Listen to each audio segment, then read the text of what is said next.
Ce n'est pas fini ici, sur le plateau des entrevues. Le 12 décembre 2004, le cancer emportait une jeune gastro-entérologue du CHU, Brigitte Perrault.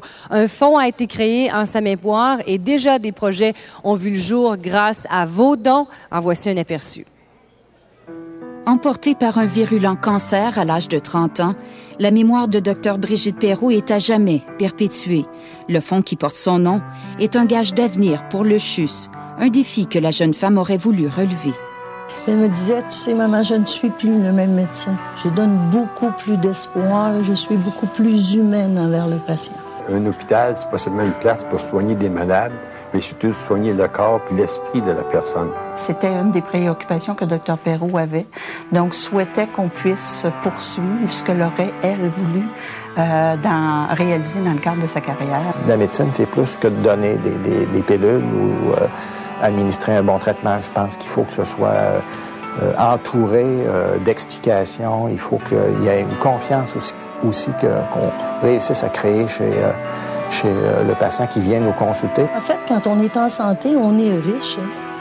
Mais lorsqu'on est malade, on est dépourvu, on a besoin d'humanisme.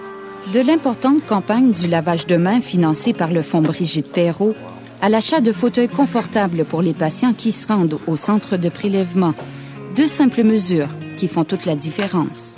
On peut transmettre une maladie à quelqu'un d'autre si on n'a pas tout à fait soin de nos mains, vu qu'on va d'un patient à l'autre.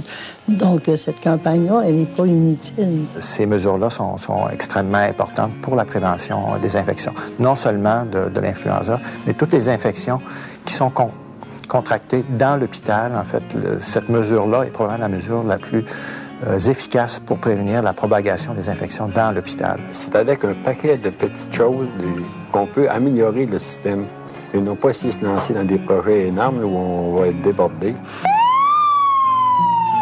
Le fonds a versé 10 000 $ pour former les 115 infirmières des deux urgences. L'objectif, mieux évaluer et traiter efficacement la douleur des patients. Il y a des argents qui ont été versés pour former l'ensemble des infirmières dans nos deux urgences. Donc, c'est sûr que ça va avoir des retombées importantes pour les patients qui viennent à l'urgence. Et on sait, souvent, c'est parce que j'ai mal que je consulte à l'urgence. Donc, c'est important la façon dont on évalue ma douleur. Tout le monde travaille avec les mêmes outils, sur la même base. Alors, on parle de la même chose. On s'entend sur les mêmes référents, si on veut. Donc, ça, déjà, c'est une amélioration intéressante. Qu'est-ce qui provoque la douleur?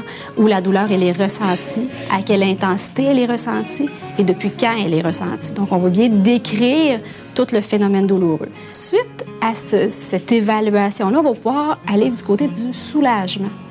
On va pouvoir proposer une médication le plus souvent pour favoriser un soulagement de la douleur. Et par la suite, on va réévaluer la douleur et on va voir est-ce que notre médication ou notre traitement, est-ce qu'il a été efficace? C'est important, quand on travaille en équipe, d'uniformiser nos pratiques. Puis le Fonds Brigitte Perrault nous a permis de donner un petit coup dans le fond pour être en mesure de former tout le monde sur des bases communes. C'est certain que pour les infirmières puis pour les médecins dans les hôpitaux, à l'urgence comme ailleurs, le bien-être de nos patients, c'est quelque chose pour lequel on travaille constamment. Les projets ne manquent pas pour rendre le CHUS encore plus performant.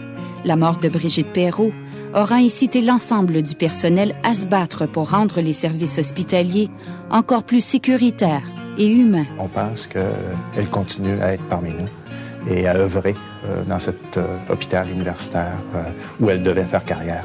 Si un jour ou l'autre, qu'est-ce qui nous dit qu'on ne sera pas malade, qu'on n'aura pas besoin de longs soins? Donc, s'ils sont plus humains, mais on pourra dire, en fin de compte, ce projet-là, ce fonds-là, c'est un chemin de vie et d'espoir. Alors, les parents de Brigitte sont avec nous ce soir. Les gens du Fonds Brigitte Perrault également.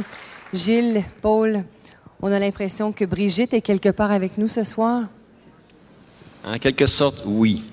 Parce que perdre une fille de 29 ans, gastro-entérologue, qui a toutes les possibilités devant elle, qui la vie s'annonce super belle et qui part d'une façon de si pénible, au moins, il nous reste quelque chose d'elle, c'est ce fonds-là.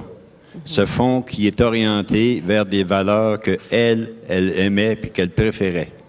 Paul, il y a déjà 2 ans que vous avez perdu votre fille. Comment on vit ça au quotidien maintenant? Mais à la longue, c'est sûr qu'on vient qu'à se guérir, mais il reste quand même qu'avec le fonds, c'est une façon pour nous de la revoir avec nous puis de travailler pour elle. C'est un baume sur nos plaies. Docteur Baudry, vous ne vous êtes pas fait prier du tout pour faire partie du comité de ce fonds-là qui, rappelez-nous, a sa grande utilité, une utilité qui est d'ailleurs d'actualité par les temps qui courent, là. Exactement. Alors, c'est un fonds qui s'adresse à la sécurité et à la qualité des soins. Alors, on sait comment est-ce que c'est important. On entend par les médias toutes sortes de choses. On entend parler d'infections nosocomiales, d'infections à Clostridium, du SARM. Alors, il est important d'avoir des gestes dans les hôpitaux qui font en sorte qu'on peut assurer la sécurité et la qualité des soins des patients. Alors, ce fonds est justement un fonds qui est tout à fait d'actualité, puisqu'il s'adresse à ces aspects-là de sécurité et de qualité des soins. Il faut le dire, hein, ce fonds-là n'est pas en compétition avec les autres sommes amassées par la Fondation du CHU, là. Il ne suffit qu'à orienter le don. Exactement. C'est un fonds qui est affilié à la Fondation du CHU, et donc il n'est pas en compétition.